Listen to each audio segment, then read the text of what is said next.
Hello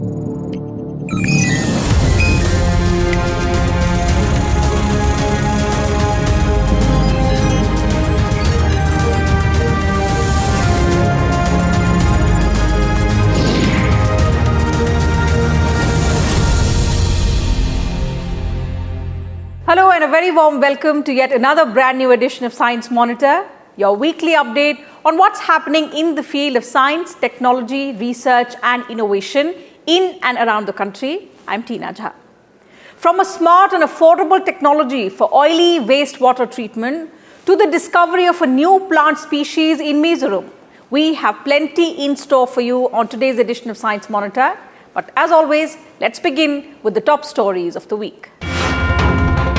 IGSTC Industrial Fellowship launched on the 11th Foundation Day of Indo-German Science and Technology Center, launched by the Department of Science and Technology.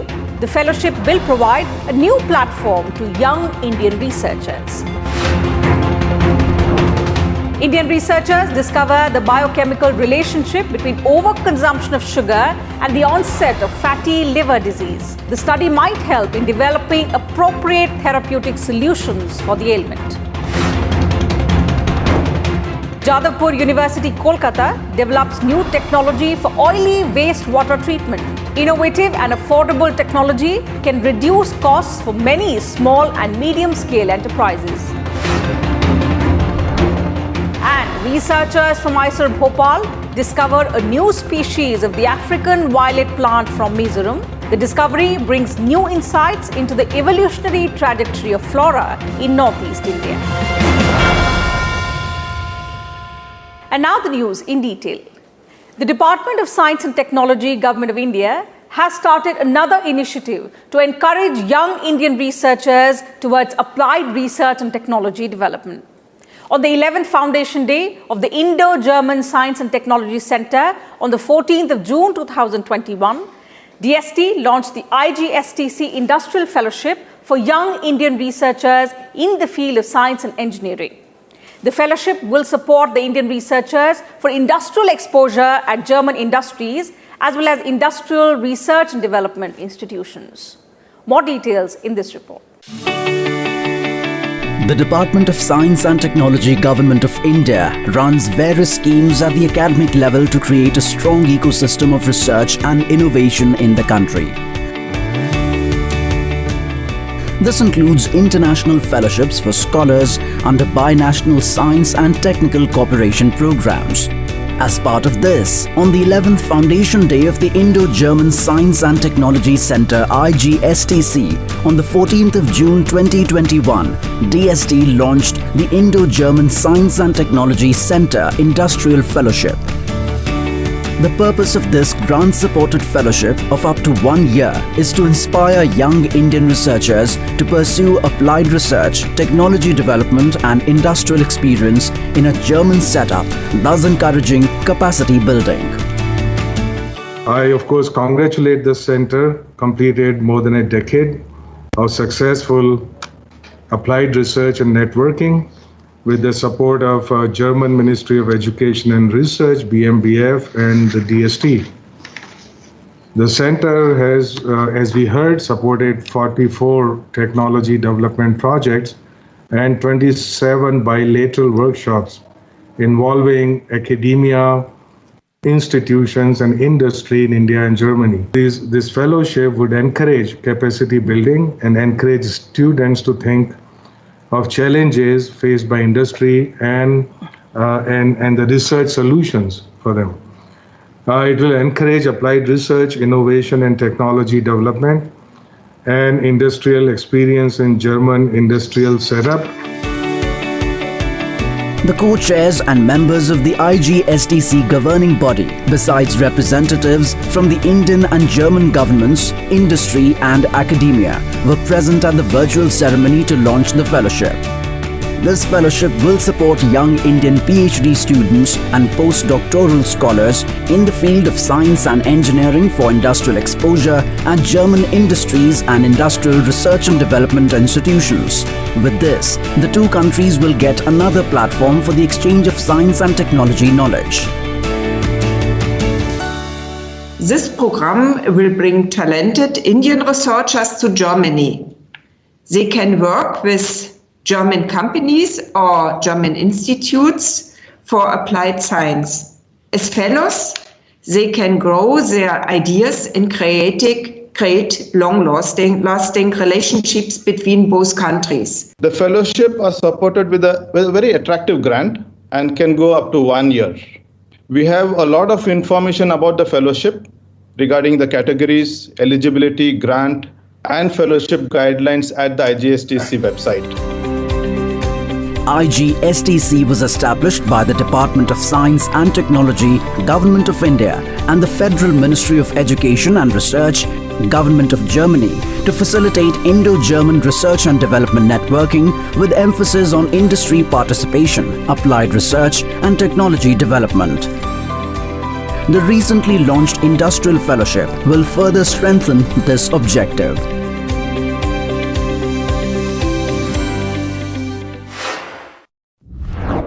In a significant development, Indian researchers have now unraveled the molecular mechanism by which excess sugar consumption leads to non-alcoholic fatty liver disease.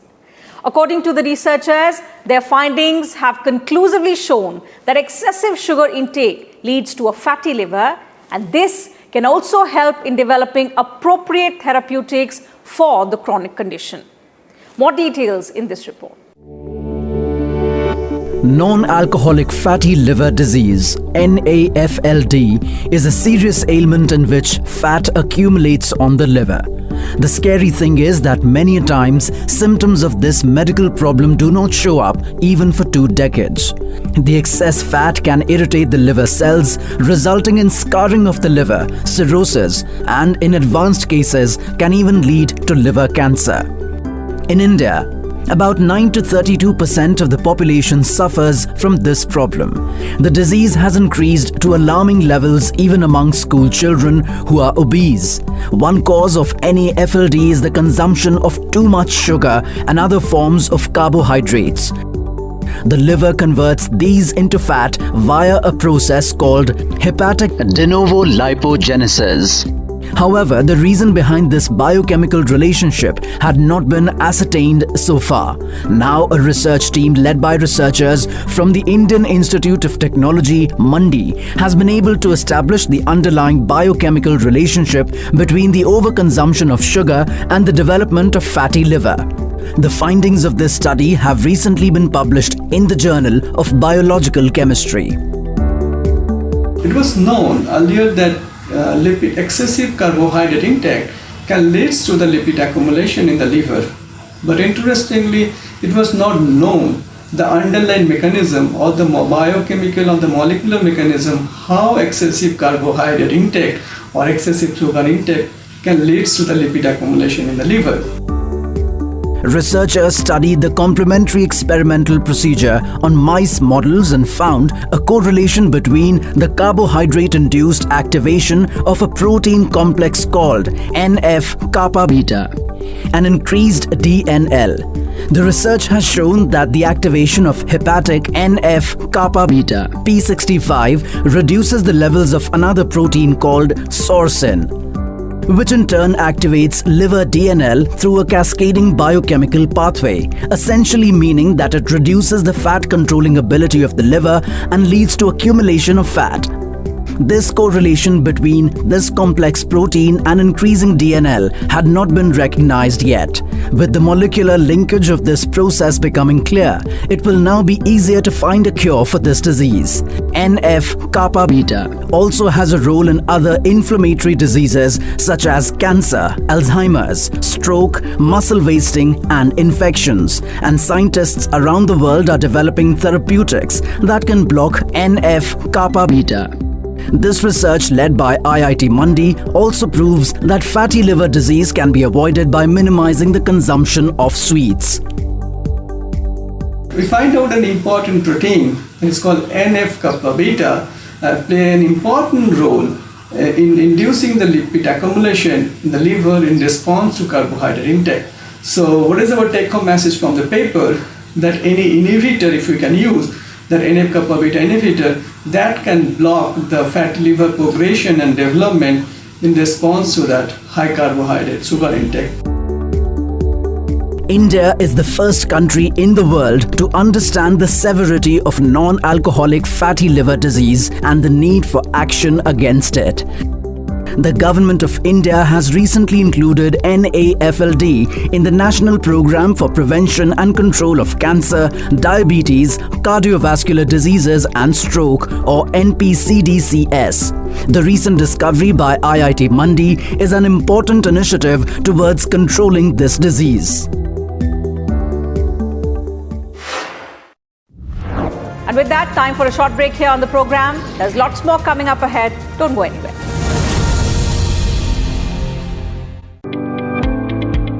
Five million subscribers.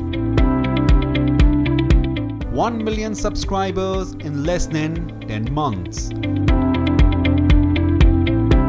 Over 17 million hours of content watched online. RSTV, one of the fastest growing YouTube channel. 5 million subscribers, the count is on.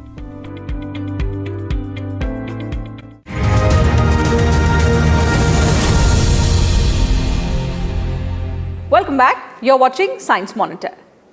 Researchers from Jadavpur University, Kolkata have developed a new technology for the treatment of oily wastewater. The technology uses a membrane separation device operated with the help of an electric field. With the use of this smart and affordable technology, medium and small scale industries can also set up efficient water treatment plants. This will reduce water pollution to a great extent. Here's a report.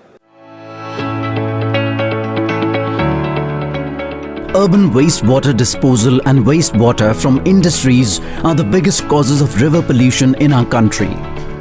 Even though pollution control rules state that all industries must treat their wastewater before discharging them into aquatic bodies, the rule is seldom followed due to the high cost of wastewater treatment.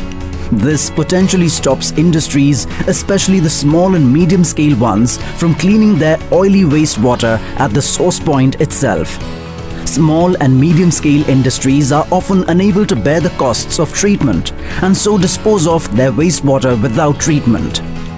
Now, Dr. Chiranjeev Bhattacharjee, a professor at the Chemical Engineering Department of Jadavpur University in Kolkata, has developed a new technology that promises to solve this problem. With the technology developed by Dr. Bhattacharjee, low and medium-scale industries, including the automobile servicing and food industry, can install an efficient and cost-effective electric field-driven membrane separation device to treat oily wastewater. This particular unit can be scaled up for use in the small scale and the medium scale industries, and I hope that this particular technology will be helpful to mitigate the wastewater pollution which is generated from the automobile industries or some other industries which generally generates this sort of oily wastewater. Electrocoagulation and electroflotation enhanced membrane module technique for water purification has been used to prepare the system. Electrocoagulation helps to aggregate matter in the water by using an electric charge to change the surface charge of the particles, while electroflotation is the separation of suspended particles from water using hydrogen and oxygen bubbles generated by passing electricity through water. Both these techniques are linked to the membrane in a single indigenous setup. The turbulence generated by the hydrogen bubbles moving through the wastewater prevents oil from accumulating on the membrane, helping it function efficiently for a long time. There is no need to change the membrane frequently, so it helps reduce the maintenance cost to a great extent. This feature makes it practical for small and medium-scale enterprises. So one of the crucial benefits that we are getting out of this entire setup is that, first of all, the footprint area, it can be installed without investing so much on the land. So it is having a very small footprint area, which is very much beneficial for the people, those who are having the small scale industry or the medium scale enterprise. Not so much of people will be, not so much of technically skilled people rather, must be involved in to operate this particular equipment. So this is one of the advantages. In this single hybrid ECEFMM setup, the plant can be set up in a very small area, significantly reducing the initial capital investment. High technical skill is also not required to operate this technology. Also, the oil obtained after refining can be used again as an industrial burner oil, furnace oil, mold oil, or hydraulic oil. This innovation, fueled by the Make in India initiative, is now being tested at a pilot scale, after which the technology will be available for commercial use.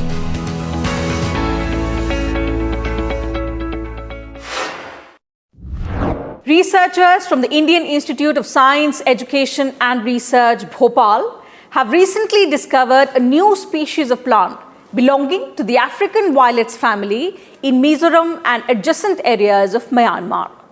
The discovery is an outcome of extensive fieldwork across northeastern India, coupled with rigorous study of the past collections kept in herbariums across the world. The discovery also shows that more studies are needed to fully understand the biodiversity of Northeast India. The northeast region of India is a treasure trove of beautiful natural wealth. But for the most part, this region of the Himalayas has remained untouched due to lack of access to these areas. The region is also home to some rare species of flora about which very little is known. Recently, a team of researchers from the Indian Institute of Science, Education and Research, IISER Bhopal, has discovered a new species of plant belonging to the African violet family in Mizoram. The species, Didymocarpus vikifunke, is currently known to be in just 3 places in Mizoram and some parts of neighbouring Myanmar. It is as an endangered species which grows on trees and produces light pink flowers during the monsoons. The species is named after the late Dr. Vicky Ann Funk, a renowned botanist who worked at the Smithsonian Institute in America.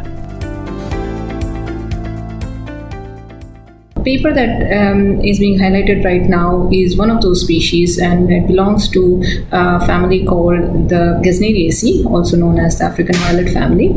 And my student and research scholar, Mr. Prasanna, is the one who was in the field and discovered the plant. And we carried out several analyses once the plant was brought to the lab, including DNA analysis or molecular techniques. And we identified and described this species as a new species in our latest paper that was published early this year.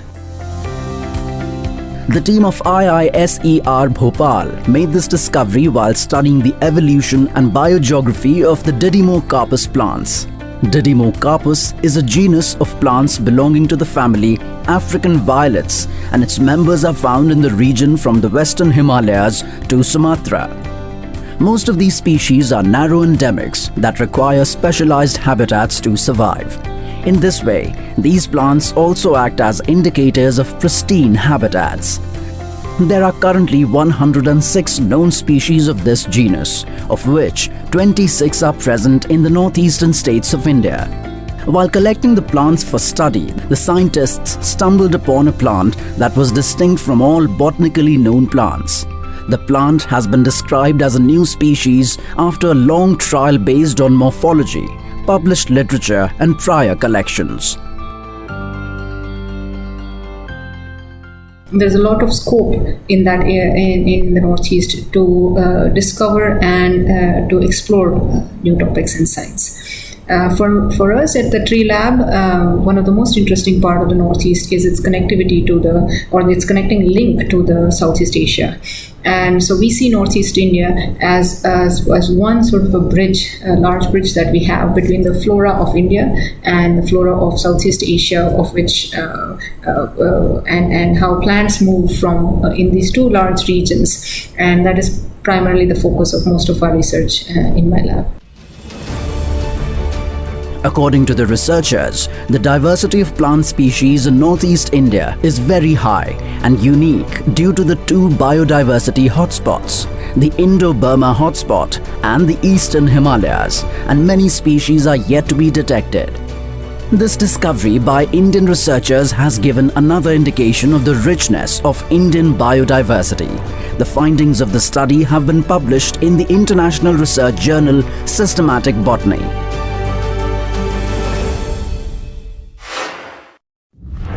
Time for another short break on the program. We'll be right back. Do stay with us.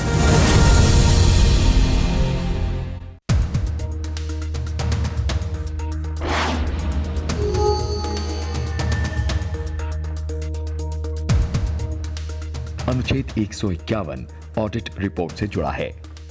Bharat के नियंत्रक और महालेखा परीक्षक की report राष्ट्रपति को सौंपी जाएगी, जो इन्हें संसद के प्रत्येक सदन में रखवाएंगे। किसी राज्य के खातों से संबंधित नियंत्रक और महालेखा परीक्षक की रिपोर्ट राज्य के राज्यपाल को प्रस्तुत की जाएगी और जो इसे राज्य के विधानमंडल में रखवाएंगे।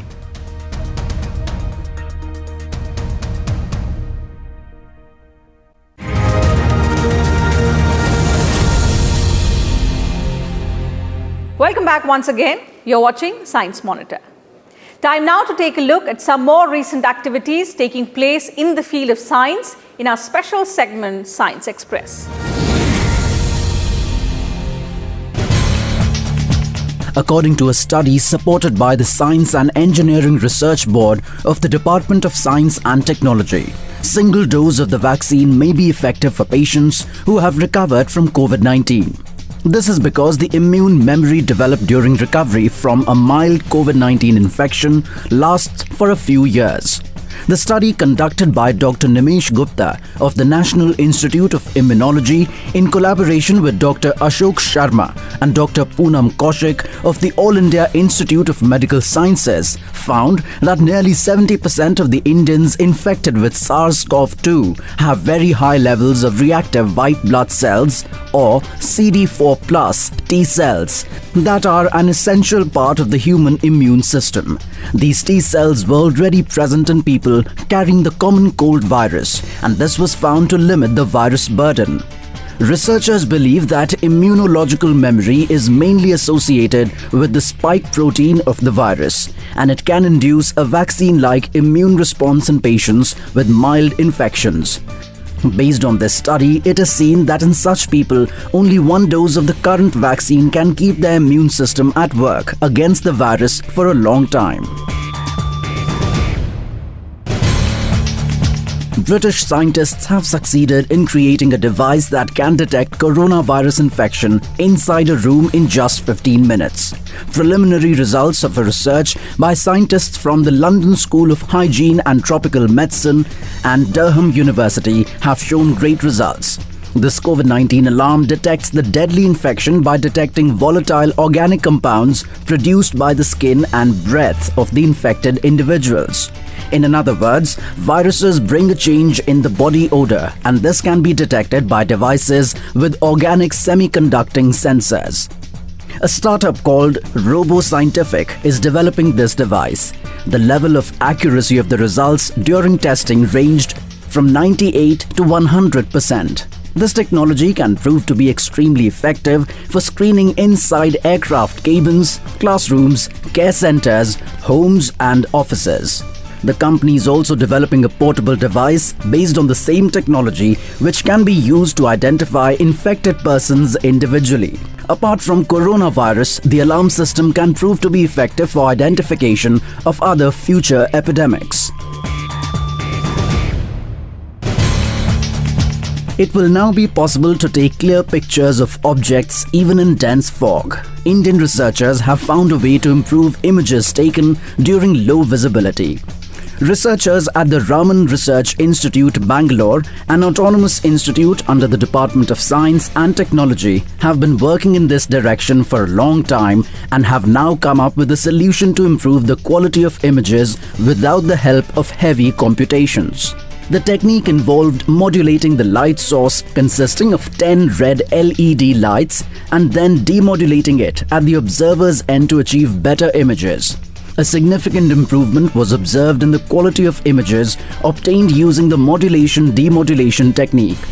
This technology can help find obstacles that are not usually visible during fog and be extremely useful in rail, sea and road transport. The research has been published in the journal OSA Continuum.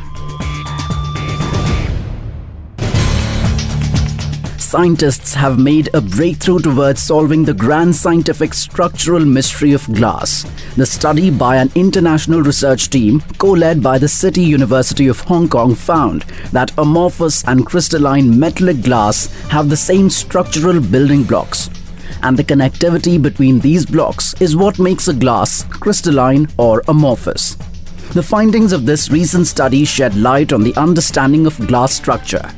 Glass is a non-crystalline amorphous solid that has practical and technical uses in daily life. Many types of glass are being used nowadays, and metallic glass is one among them. The outer material of glass behaves like a solid, but the inside appears as a liquid in disordered form, so its structure has long been the focus of scientific research. The research team has now discovered a crucial structural link between a glass solid and its crystalline counterpart, and the study has been published in the journal Nature Materials. So that's it from us on this edition of Science Monitor. You can send us your feedback and suggestions through email. Our email ID is news@vigyanprasad.gov.in. You can also write to us. Here is our address: Vigyan Prasad, 5th floor, Prithvi Bhavan, Lodi Road, New Delhi, 111003. So we'll take your leave now. See you again same time next week. Until then, take care of yourselves, stay safe and continue to think scientifically.